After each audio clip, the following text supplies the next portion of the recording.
Class 11th chemistry में unit 12 organic chemistry हम पढ़ रहे हैं।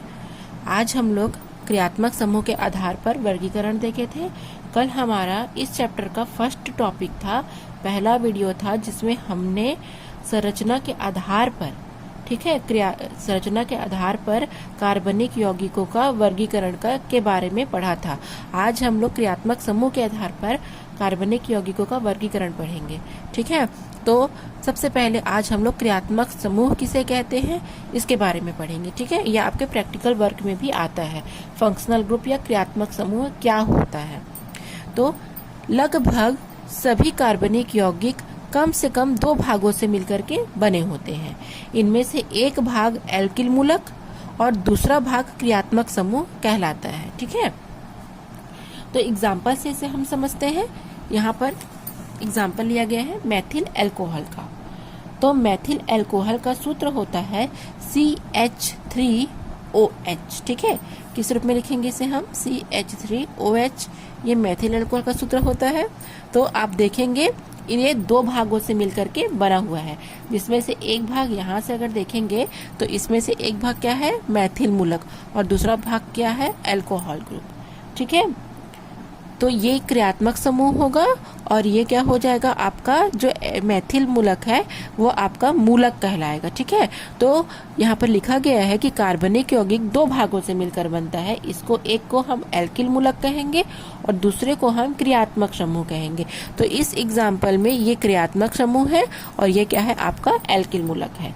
इस एग्जाम्पल में देखते हैं एथिल एमीन का एग्जाम्पल है। तो यहाँ से जो आप देख रहे हैं ये आपका आ जाएगा एथिल या एल्किल मूलक और ये आपका आ जाएगा क्रियात्मक समूह, ठीक है।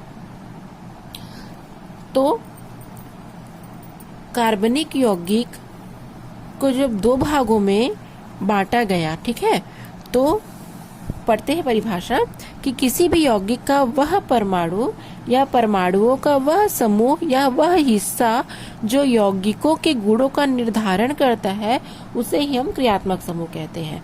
अर्थात कार्बनिक रसायन में जो कार्बनिक यौगिक हमको मिलेंगे पढ़ने को और उनमें जो गुणों का निर्धारण होगा उसे हम क्रियात्मक समूह कहते हैं। अर्थात क्रियात्मक समूह के आधार पर ही किसी यौगिक के गुणों का निर्धारण हम कर सकते हैं। जैसे यहाँ पर OH है, ये एक क्या है? फंक्शनल ग्रुप है। तो ये जो एल्किल मूलक है इस फंक्शनल ग्रुप के साथ जुड़ा है, मैथिल मूलक OH के साथ जुड़ा है, तो ये अल्कोहल, ठीक है, अल्कोहल समूह में आता है। तो इस प्रकार से जो ये क्रियात्मक समूह होते हैं वो क्या करते हैं? यौगिकों के गुणों का निर्धारण करते हैं। यहाँ पर भी हमने एमीन देखा था, ठीक है। एमीन क्या कर रहा है? एमीन भी इस कार्बनिक जो यौगिक है, ठीक है, एथिल है, उसका क्या करता है? ये जो मूलक है एथिल, उनके गुणों का निर्धारण करता है ये एमीन, ठीक है।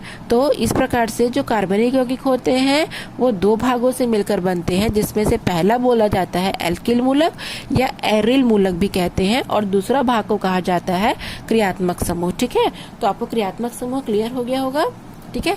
प्रैक्टिकल वर्क में भी फंक्शनल ग्रुप वाला जो ऑर्गेनिक का प्रैक्टिकल है उसमें पूछा जाता है कि फंक्शनल ग्रुप किसे कहते हैं, क्रियात्मक समूह होता क्या है। तो आप लोग को ये स्टडी कर लेना है। अब हम मूलक के बारे में पढ़ेंगे, ठीक है। क्रियात्मक समूह तो हमने देख लिया, अब हम मूलक के बारे में पढ़ेंगे। तो मूलक क्या होता है? ये सामान्यतः एल्किल या एरिल मूलक होते हैं। एल्किल मतलब एथिल, मेथिल, प्रोपिल, है ना, और एरिल मतलब बेंजीन रिंग से जो जुड़े होते हैं उसको हम एरिल कहते हैं। तो एल्किल या एरिल मूलक होते हैं। सभी जो कार्बनिक यौगिक होते हैं उनको हम हाइड्रोकार्बन का व्युत्पन्न मानते हैं, ठीक है।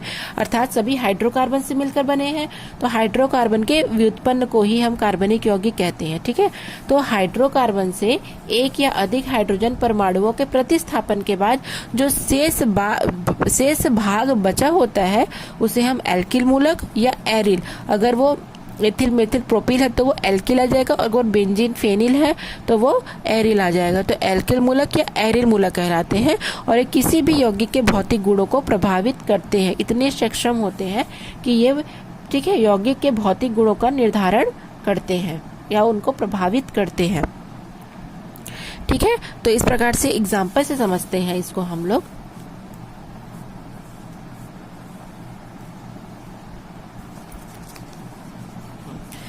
हाइड्रोकार्बन लिया गया है, ये एल्किल है, आर को एल्किल कहा जाता है, ठीक है।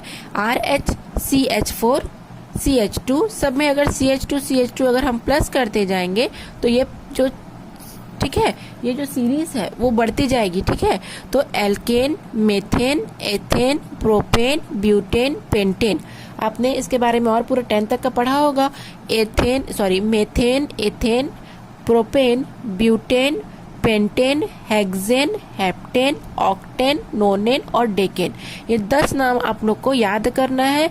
जैसे आप लोग पहाड़े पढ़ते हैं, पहाड़े याद रखते हैं, उसी प्रकार से आपको इसको एकदम कंठस्थ याद करना है। Methane, ethane, propane, butane, pentane, hexane, heptane, octane, नोनेन, decane, इस तरीके से, ठीक है। तो जब हम हाइड्रोकार्बन से एक एक हाइड्रोजन रिमूव करते हैं, ये एक एक हाइड्रोजन को प्रतिस्थापित करते हैं, हटाते हैं, तो बचता है जो, उसे हम कहते हैं मूलक।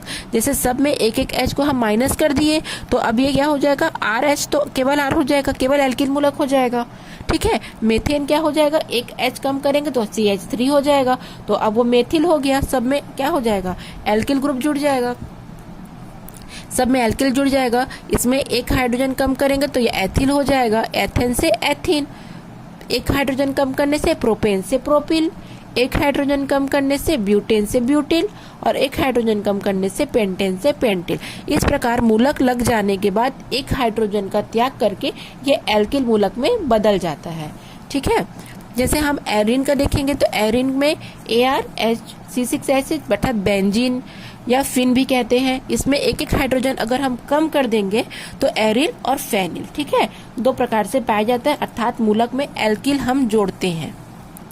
तो ये आपका क्रियात्मक समूह और मूलक के बारे में थोड़ी सी जानकारी हो गई।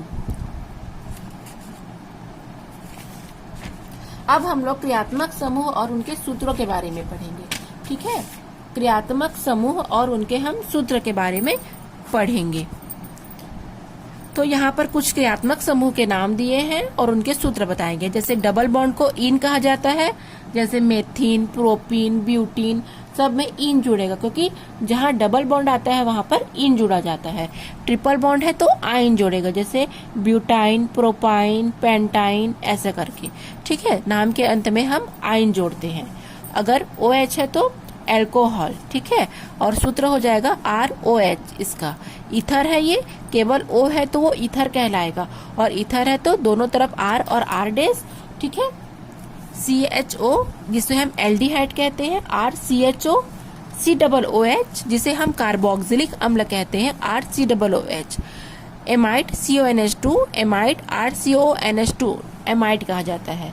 COCl अम्ल chloride, RCOCl। Ester RCOOR, nitrile जिसको हम साइनाइड भी कहते हैं, C ट्रिपल बॉन्ड एंड, और कीटोन RCOR। तो इतने प्रकार के क्रियात्मक समूह है। हम अगले नेक्स्ट वीडियो में बारी बारी से क्रियात्मक समूह का अध्ययन करेंगे और नामकरण करना सीखेंगे, ठीक है। आप स्क्रीनशॉट ले सकते हैं इसका।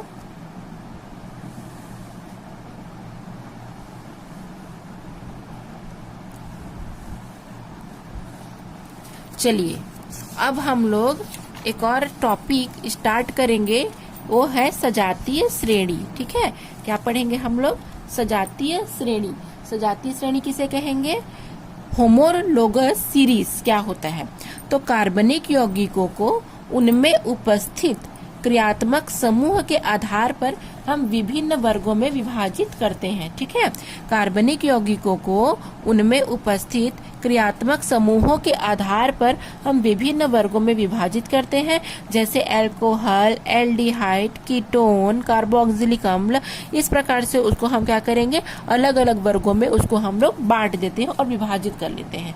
तो परिभाषा हो जाएगी, असंख्य कार्बनिक यौगिकों को उनमें उपस्थित क्रियात्मक समूह के आधार पर वर्गीकृत करने के पश्चात जब हम उन यौगिकों को कार्बन परमाणुओं के बढ़ते क्रम में व्यवस्थित करते हैं तो हमें यौगिकों की जो श्रेणी प्राप्त होती है उसे हम सजातीय श्रेणी कहते हैं, ठीक है।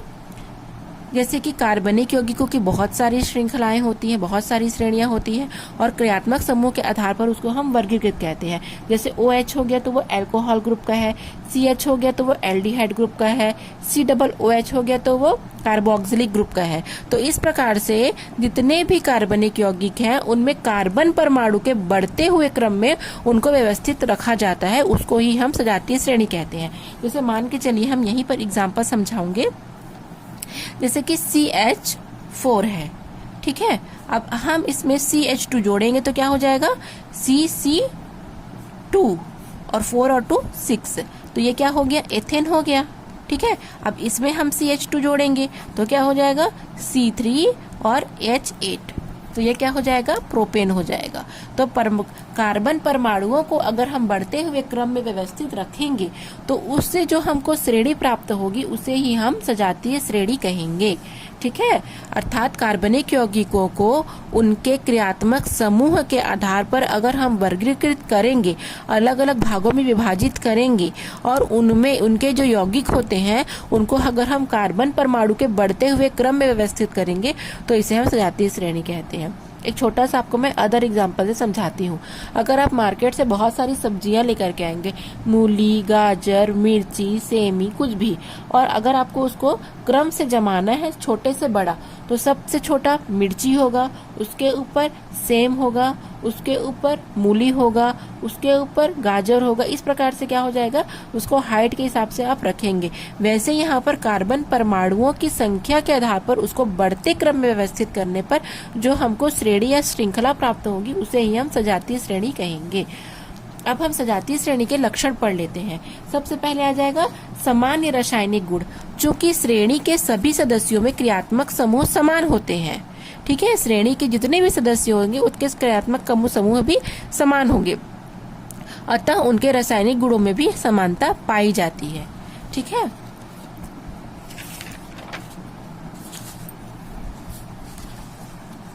उसके बाद दूसरा आ जाएगा सामान्य सूत्र। श्रेणी के सभी सदस्यों को एक सामान्य सूत्र से हम प्रदर्शित करते हैं।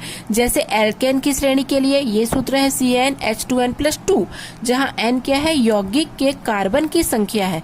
जैसे एग्जांपल हम CH4 ले रहे हैं तो इस सूत्र में अगर मान रखेंगे CnH2n+2 में तो C×1 H2×1 +2 CH4 प्राप्त हुआ, फिर C2H6 प्राप्त होगा। तो इसी प्रकार से क्या होता है, सजातीय श्रेणी में परमाणु के क्रम के बढ़ते हुए संख्या के आधार पर उसको हम व्यवस्थित करते हैं। जैसे अल्कोहल श्रेणी का सामान्य सूत्र CnH2n+1OH होगा, ठीक है। तो इस प्रकार से सामान्य सूत्र इसमें पाए जाते हैं। फिर तीसरा है CH2 का अंतर। श्रेणी का प्रत्येक सजात अपने अगले या पिछले सदस्य से CH2 का अंतर रखते हैं। जैसे यहाँ पर CH3OH कर दिए तो CH3OH में अगर आप CH2 जोड़ देंगे तो क्या हो जाएगा, C2H5OH। क्या मिल गया हमको मेथिल में एक H जोड़े या एक CH2 जोड़े तो हमको एथिल ग्रुप मिल गया। इसीलिए क्या कहा गया, CH2 का अंतर पाया ही जाता है, ठीक है। अब है भौतिक गुणों में क्रमिकता। अणु द्रव्यमान में क्रमिक वृद्धि के साथ सदस्यों के भौतिक गुण जैसे गलनांक, क्वथनांक, विलेयता आदि में भी क्रमिक परिवर्तन पाया जाता है। और इनका जो सजातीय श्रेणियों का जो निर्माण होता है ना, वो भी सामान्य विधियों के द्वारा ही किया जाता है। सामान्य विधि से हम सजातीय श्रेणी के सदस्यों को निर्माण कर सकते हैं। सक्रियता। अधिकांश सजातीय श्रेणियों के जो प्रथम सदस्य होते हैं वो अन्य सदस्यों की तुलना में थोड़े भिन्न होते हैं। श्रेणी के उच्चतर सदस्यों में यह क्रियाशीलता कम पाई जाती है। जब हम श्रेणी में जाएंगे, सजातीय श्रेणी में, तो प्रथम सदस्य के जो सदस्य होंगे, ठीक है, उनके गुणों में थोड़ी सी भिन्नता होगी और वो उच्चतर सदस्यों में क्रियाशीलता के कारण कम हो जाती है। तो आज का टॉपिक यही कंप्लीट हुआ। Thanks for watching.